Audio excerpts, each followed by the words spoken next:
Good morning, everyone. I am Carla, the Cosmic Crone, and I am thrilled to be with you live.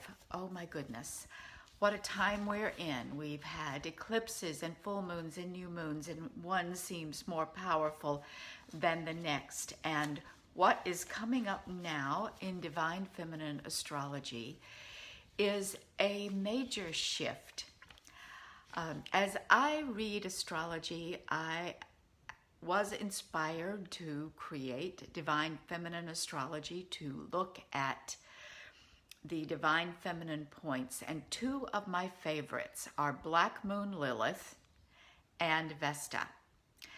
And they have been speaking to me for the past, 24 months or so.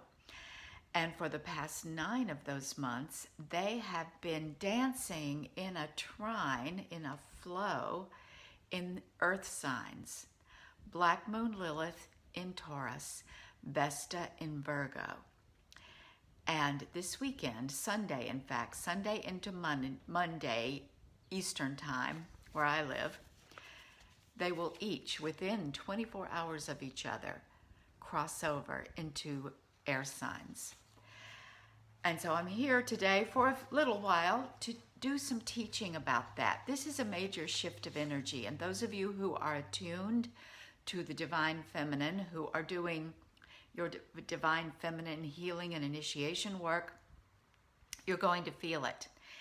And it's been unusual the last 9 months, and we've gotten used to it, and it's rather comfortable. And this shift that's coming is potentially could, blow your socks off, if not your pants. So much has come through. So I'm excited to share it with you now. All right, what's going on?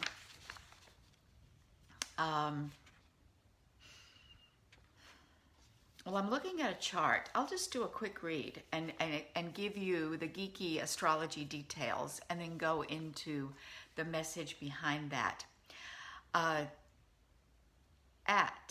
4:30 a.m. Eastern Time on July 18th, that's about dawn, Sunday morning, Black Moon Lilith leaves Taurus and steps over the line into Gemini. She will be at 0 Gemini. And 23 and a half hours later, at 2:28 a.m. on Monday, July 19th, Vesta steps over the line from Virgo into Libra. So they are going to be in a trine, which means they will be flowing their energy. Now, if you've never heard me speak before, maybe you don't understand. Why is she so excited about Black Moon Lilith and Vesta? Black Moon Lilith, first off, interesting point. She's a mathematical point related to the moon's orbit. She's actually connected to, she marks this balance place between the center of the moon and the center of the earth. So she doesn't really exist, and yet she is supremely powerful. And for that reason, as a note of Lilith, a resonance of Lilith energy, she is a dark goddess.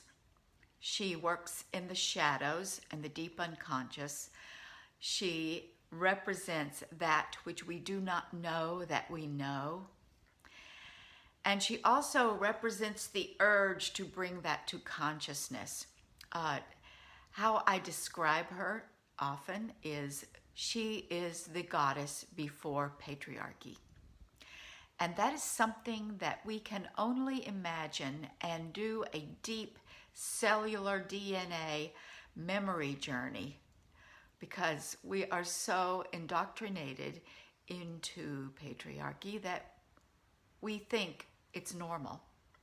Well, it's not normal. So Black Moon Lilith represents the emptiness, the void of creation, out of which all things are made.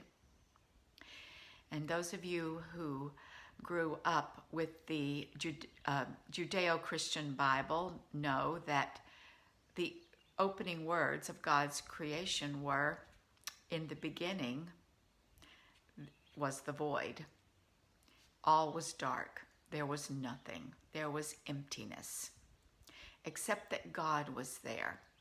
And Goddess was there. Nothing was made without her." So Black Moon Lilith represents this divine creation goddess energy that takes all of the infinite, magical, energetic raw material of chaos and nothing and darkness and creates a vortex of creation, and it becomes form.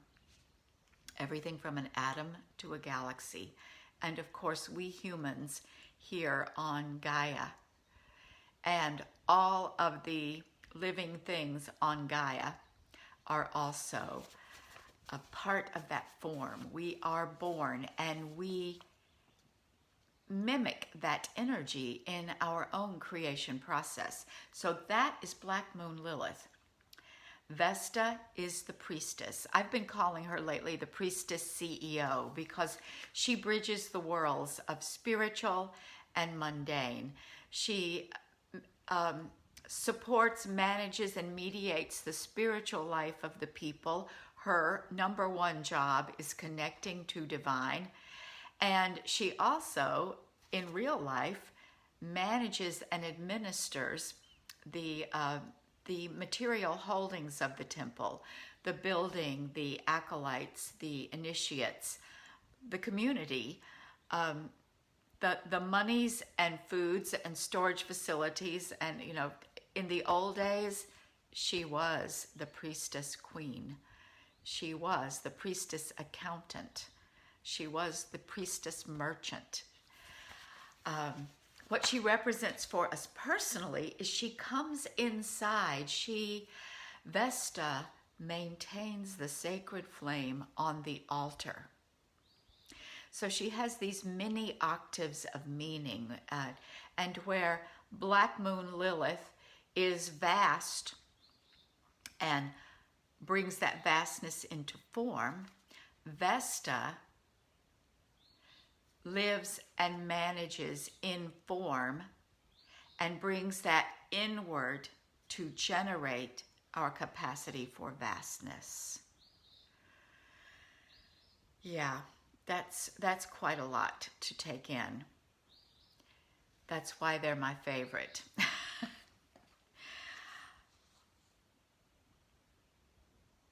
So at the very moment, I'll talk about a couple of more things going on. When something big happens in astrology, whatever else is happening at the same moment is significant. So what we've got, this is such a short period of time that both of them, the chart's very similar. The only thing that really moves a lot is the moon and the house placements. I'm not going to talk about house placements because that's just more than is relevant at the moment. I will say that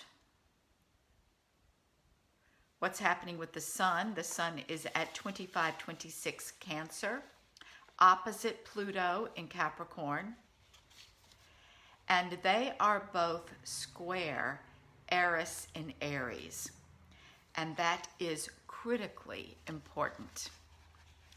Because what it says is this time, this is not new.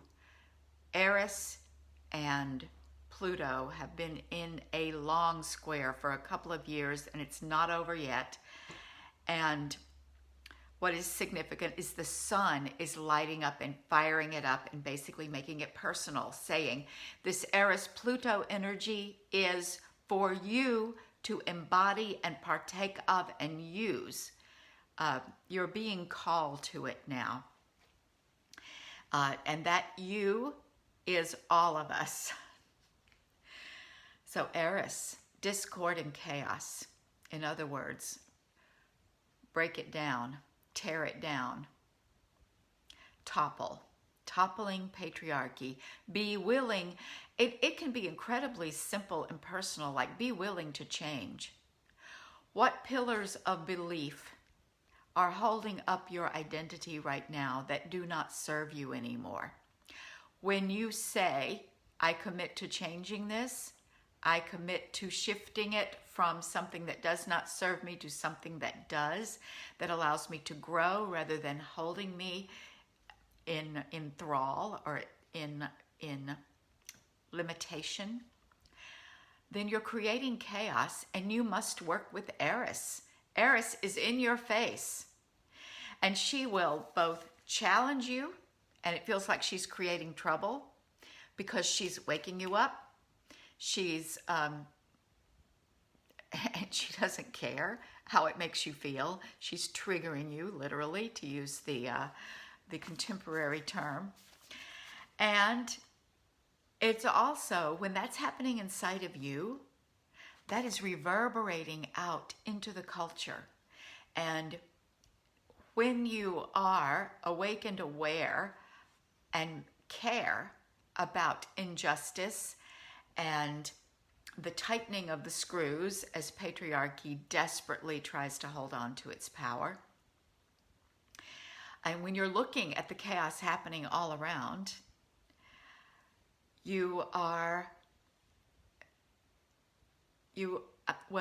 I invite you to say, Eris, come show me how to work with this. In other words, we embody that Eris energy and be not afraid of the chaos.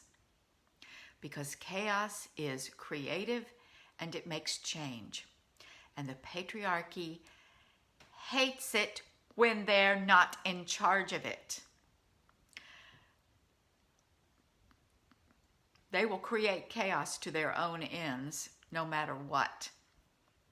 But when somebody else says, I'm kicking out the pillars under you, patriarchy, that kind of chaos they will fight to suppress. So that's happening. And of course, this is all connected to Pluto, who is death and transformation. For something new to be born, something old must die. Whew. And I can say that so glibly because it's a mark on a piece of paper. But what does that mean to our lives? We're getting glimpses, both personal and, it's just happening all over. Look at the news anywhere. Floods in Europe, political foment and unrest and burning and terror in some ways in South Africa and Cuba, and wildfires and climate change and drought and buildings falling down and viruses causing the whole world to shift.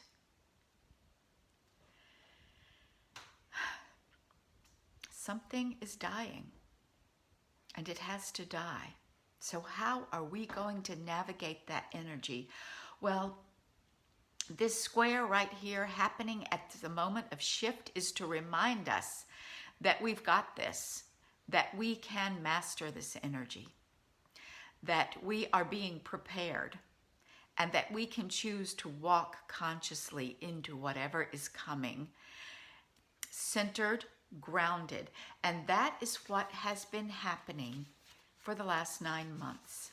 Black Moon Lilith and Vesta have each been in earth signs, and they have been grounding.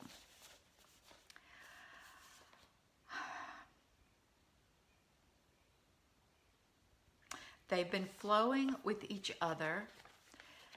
This has been something that started almost 2 years ago when Vesta turned retrograde on Algol. Algol is the Lilith star located permanently in Taurus for our lifetime anyway.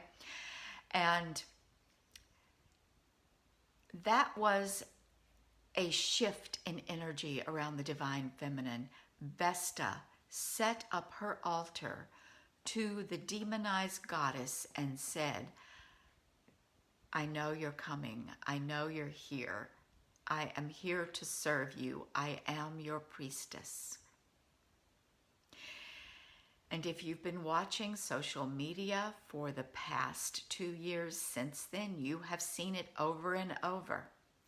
dark goddess teachings, priestess teachings, Babylon, the ancient priestess or the goddess of the ancient witch of Babylon.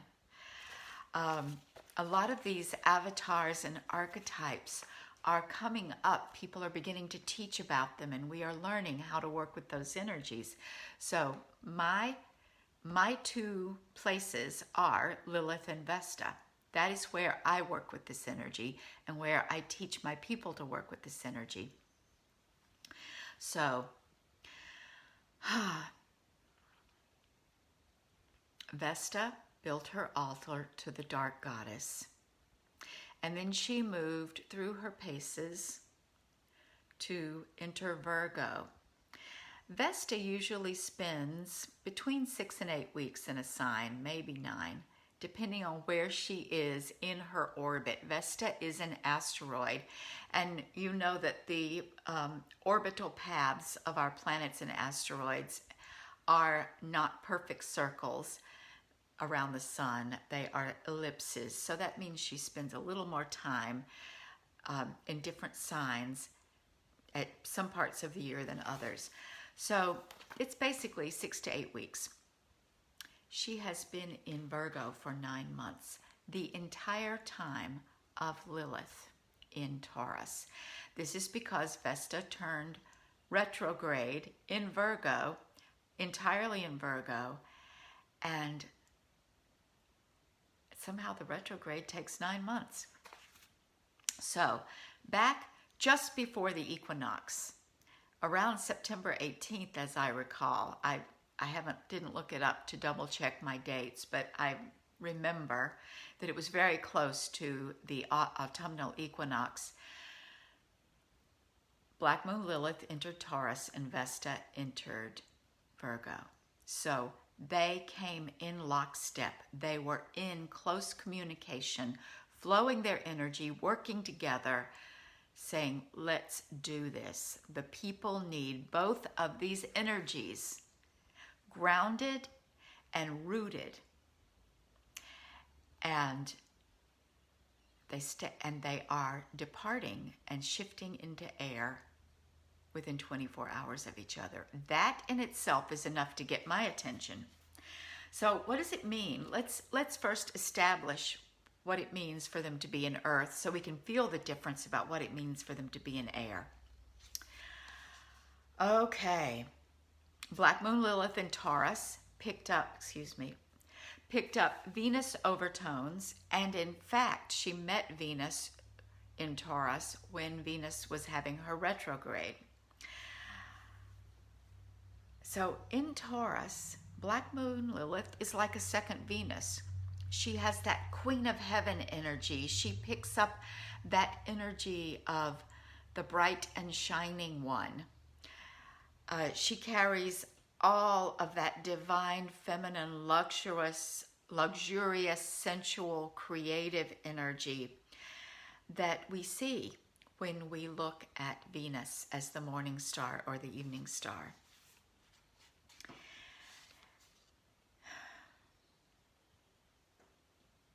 And she also brings that dark undertone of the demonized goddess, the part of ourselves that we have repressed, sexuality, creativity, authenticity, divine feminine power.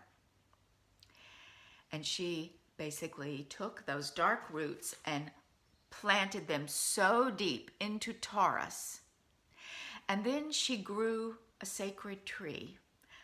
Lilith is associated with the sacred tree of Inanna, I'm not going to remember the name of it, so I'm not going to try. But she is associated with growing things, the Garden of Eden, this great tree of Inanna that represented Inanna's divine authority. Lilith lived inside of that tree. And by the way, I think it was Gilgamesh cut that tree down when the patriarchy came in. I digress. So she has been planting a tree in Taurus. Vesta is, as the priestess, is at home in the planet Virgo. Virgo is her temple. Virgo is the sign of the priestess. We call it the Virgin, which we think of as the maiden, and she's often looked at through a lens of needing to control, being a bean counter, being a nitpicker, attention to detail, challenges with self-esteem. For some reason, those hard undersides, underbellies of Virgo are what are often associated with her. I cannot think of her that way anymore, ever. She is the woman whole unto herself, the priestess, the one who stands at the crossroads or at the threshold really, between life and divine, between the material world and the spiritual world. And she holds them both, and she administers them both. She is priestess CEO. And she is the keeper of the sacred flame. And she is not one thing. There are a spectrum of priestess energies and archetypes. My chipmunk is here. So there are some more related to the earthly side of things and some more related to the spiritual side. And they all, both Black Moon Lilith and Vesta, carry that erotic energy, the erotic, creative, sexual energy that we have been told is evil, but is in fact the wellspring of our power. It is how life exists. So both of these were grounded in a kind of home. Lilith, uncharacteristically bright and shining in Taurus, rooted and growing into a tree. Vesta, grounding the intense energies of 2020 and 2021 into sacred ritual, into the altar. And this is important because they were holding that space for us, as many of us chose to use this time to ground into our personal life, into our home, into land. People started gardening for the first time ever. They got pets to care for the first time ever. They bought land and moved to the country if they could. They stayed home with their family. They worked from home. Instead of social life, they went within. I did. And a lot of the people that I know, it happened. It was forced. It was forced that we slow down, sit still, be still, and listen. And it wasn't pretty. Not everybody liked it. And there was a cost to pay because some people wound up in the hospital, sick, dead, injured for life from this pandemic. And divisions have happened between us. We already had political, social, racial, privilege and not privilege kind of divisions. And then now we've got the differences of medical opinion and how to stay healthy and what it all really means kinds of opinions and belief systems. And all of that energy is composted in Taurus and in Virgo with Lilith and Vesta doing their work. Well, what's going to happen now, this weekend, this Sunday into Monday? That grounding is going to come untethered. Not really, but it's shifting from the active grounding and rooting into air. What happens when Earth shifts to air. Well, things start moving very quickly. That's what happens.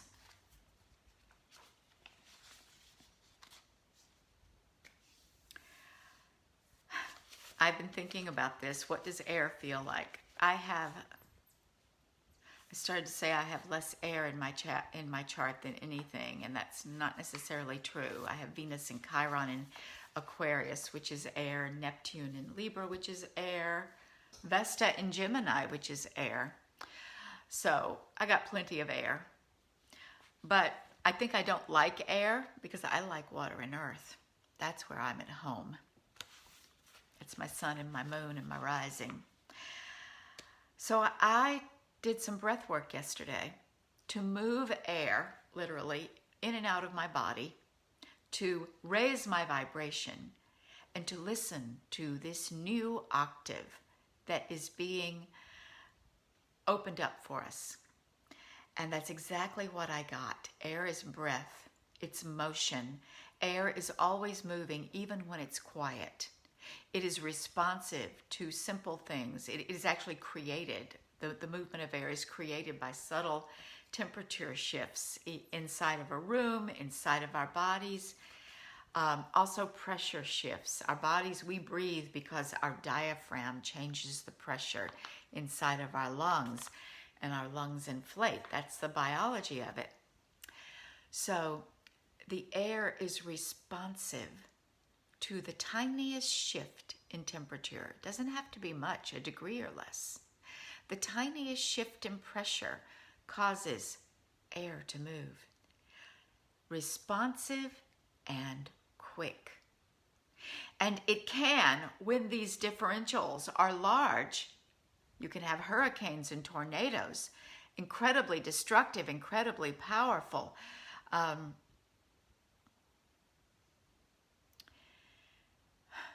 Big shifts with air. So things are going to speed up. All that was planted and growing in deep roots during the last 9 months,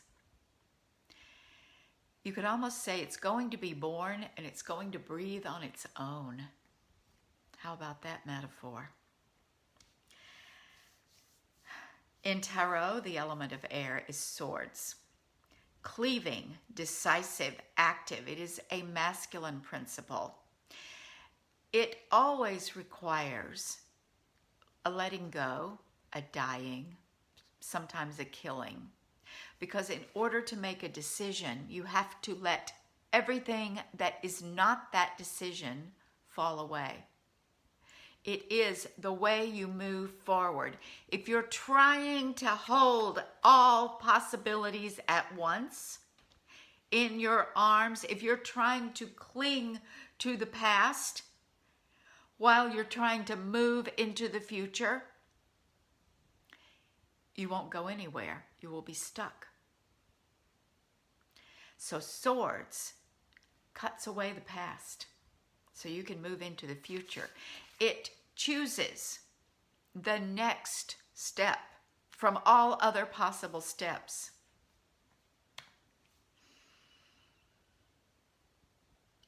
The sword will cut off the head to save the life.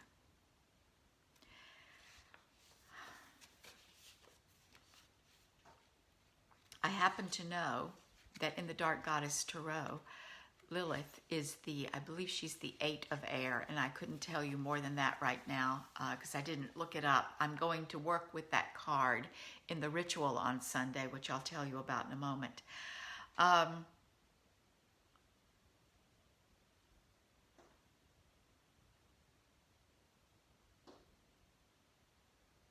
So that's what's being called for. Black Moon Lilith is going to be in Gemini for about 9 months until next April 14th. And she will call for movement, action, decision, change, shift. Gemini, she's going to pick up all the overtones of Gemini, whose ruler is Mercury. So she's going to be about communication, opening your mouth, using your words. And that can be everything from communicating your boundaries, creating your space, calling forth what you want, knowing your desire and saying it is done, I am calling it in. Speaking truth to power. Being bolder in what you say, what you speak, how you use your voice, how you're willing to show up in the world. It is a much more visible place because it is all about what you see moving. The tree of Lilith is still there, and her branches are whirling in the wind. The clouds are moving across the sky. The sand is being picked up in whirlpools, water spouts. All the other elements are being worked upon by air. Lilith is always about learning to use your voice because she stands for soul deep integrity. She stands for that which you have disowned in yourself being owned again.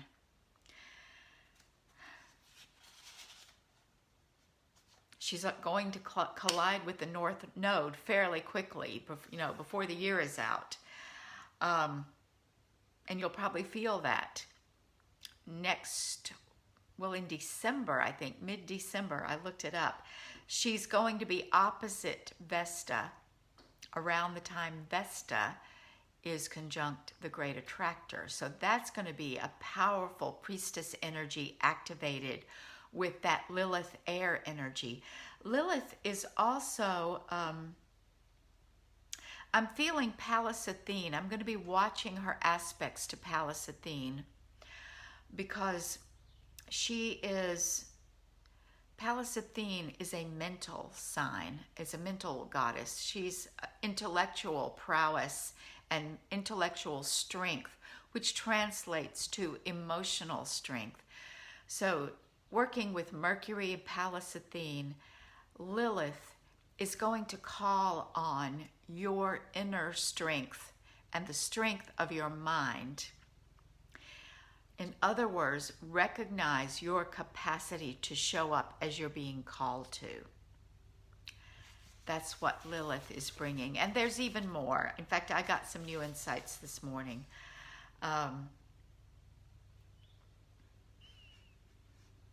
Let's look at Vesta. What's Vesta going to do? Vesta, after being 9 months in Virgo, is going to speed at her normal pace through the next set of signs. She goes retrograde in early May at 6 degrees Pisces. So she's going to basically cover half the chart in this 9-month time.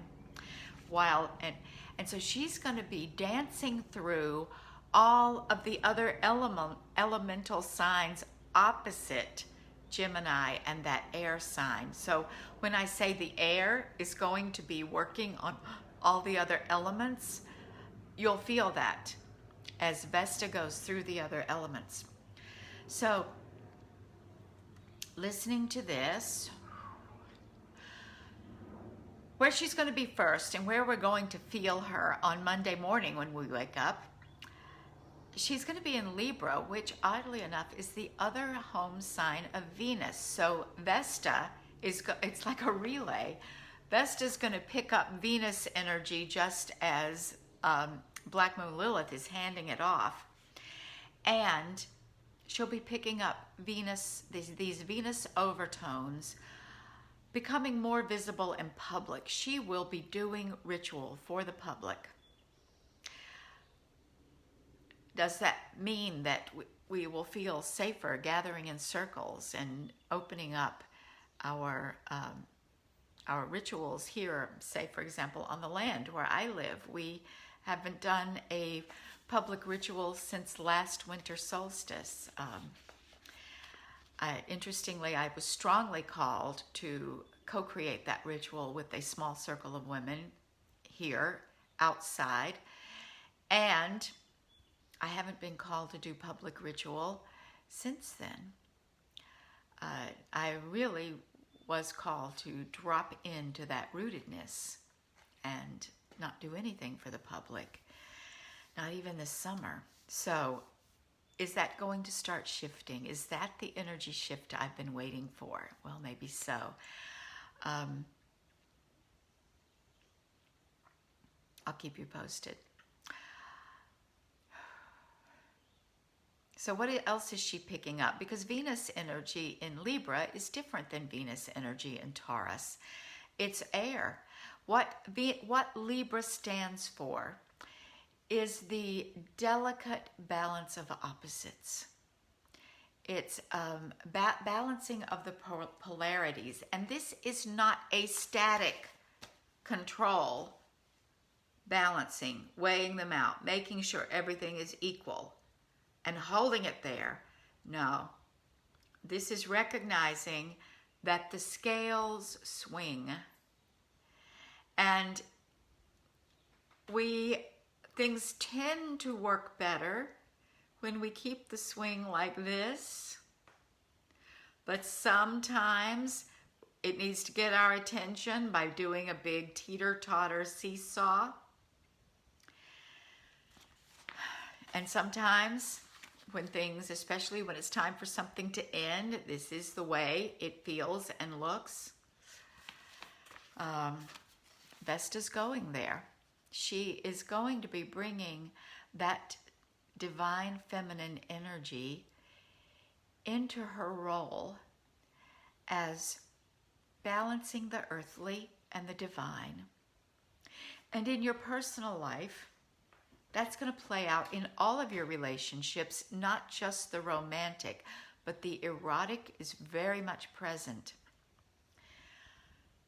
And certainly, this inner balance inside of you, the balance between who you've been and who you're becoming, the balance between the old wounds and the process of healing, the balance between inner masculine and inner feminine.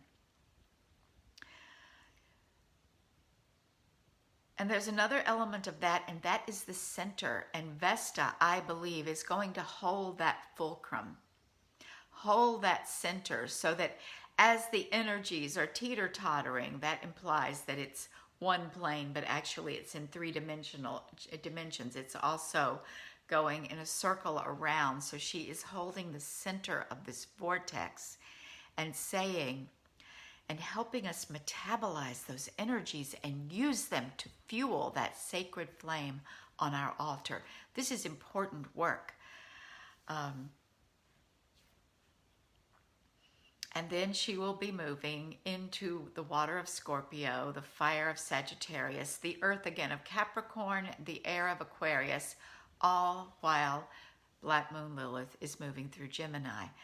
So I will keep you posted on all of those shifts and aspects as we are doing new moon and full moon divine feminine astrology readings. I also have opportunities for you to work with me and do deep initiation in Lilith and Vesta, and I will be opening those doors next week after this shift is complete. So look forward to listening to that. It's time for your Lilith initiation. That's where we start. And then after that, we will move into the Vesta initiation. So back to this particular shift, this unleashing moment. What I recognized this morning in my meditation is that when things speed up, miracles happen. And so as things move fast and fall into place fast, it's going to feel like a miracle. So the work that we do is to prepare, to open up, to have a place for your miracles to land inside of you. Because a miracle that is coming that feels like too much, or you are having in the throes of unworthiness and saying, oh, must keep that away. There's no way I can deserve that much goodness. Or it may come in a sly disguise. It may look like disaster, but it's like step right into it and find the miracle. That happens too. The message of this weekend, this Sunday, and the ritual that I am inviting you to participate in is prepare to receive the miracles you are making. And I didn't know that till this moment. That's what we're going to do in the ritual on Sunday. Because the stuff you've been creating really for your whole life, I love the way Abraham Hicks says, you've got all this stuff, all those rockets of desire are in escrow. You just haven't let them in yet. Well, during this next period of time, you have a golden opportunity to let some of those miracles start landing. And you have to be prepared to receive them, or you'll say, oh, no, thank you, I'm fine. I don't really need that. I'll get by. No, you are not meant to just get by. You are meant to thrive and be all you came here to be. You have a mission, you have a purpose, you have work to do, and you need all of your erotic energy. You need your pleasure, your orgasmic energy, your creation energy, your centering and your grounding energy to all be online for you so that you have the strength, the power, the resilience, the capacity to expand and hold more. That's what we're called for. So I'll speak to you briefly about the ritual.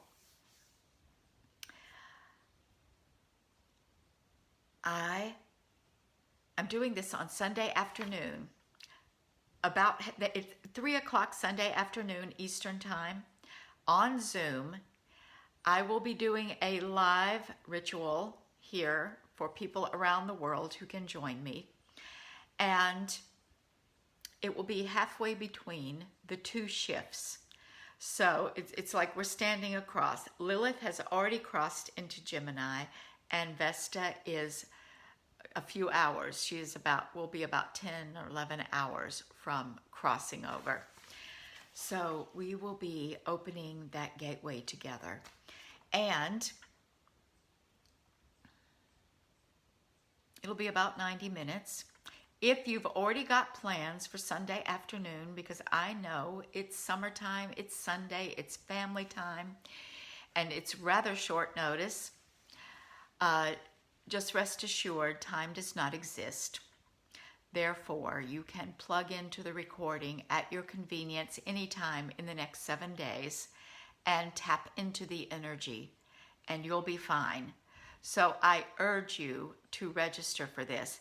I am requesting a donation, and here's why. First of all, this is incredibly strong energy, and I want people to be invested in participating and receiving. I also want, I guess that's the main thing. I want you to be invested in participating and receiving. I want that channel to fully open for you. I want you to recognize that you are stepping into something incredibly potent and holy and sacred, and to honor that by making an offering to the priestess who is holding space. And the offering is $25. I will put a PayPal link in the comments, and if you're on my mailing list, you're going to get the invitation through email, and it will be all over social media for the next, until we start, and maybe even after we start. So it won't, the invitation won't expire, even if don't see it until after the ritual. You can still jump in because you'll have the link in the recording. So what are we going to do in the ritual? Well, there will be a significant, I will update you on any other teachings that have come in, because they just keep dripping new teachings about this for me to share with you. And we'll do an extensive womb centering. We will drop into our root, into our grounding space, and connect with the cosmic energies of Black Moon Lilith and that sacred flame, and tune in. It will be an energy attunement into this new energy of air and miracle making. And I don't exactly know what else will happen. I will have my Dark Goddess Tarot cards, so we'll look at what Lilith means in Dark Goddess Tarot and what Vesta means, just to give us an idea. And probably draw another card or two to help us bridge this energy. And then I can always anticipate the appearance of special guests from the unseen world. Maybe Mama Coyote, whom you see her portrait back here behind me, will pay a visit. Please not in terms of technology. Mercury is direct, so we should be fine there. That's what I want to offer you as a gift. I am so grateful for you listening, for you stepping into this energy with consciousness, for your preparation and desire to attune and receive and show up in the world as you are meant to show up, embodying Black Moon Lilith, embodying the Dark Goddess and her mysteries, embodying the Priestess Vesta. And it is my honor to support you. Thank you for being here. And, this is completely shareable. People can come to this page, like the page or not. If you believe that this is valuable information that people need to hear, please share the link with your friends. Share this. I think there's a share button on the video once I post it. So I would love for more people to hear about this. So that is my request for you right now. Many blessings on this weekend. Enjoy your time, whether you are in summer or winter. And those of you in places who are affected by violence, disease, fire, flood, my prayers go with you.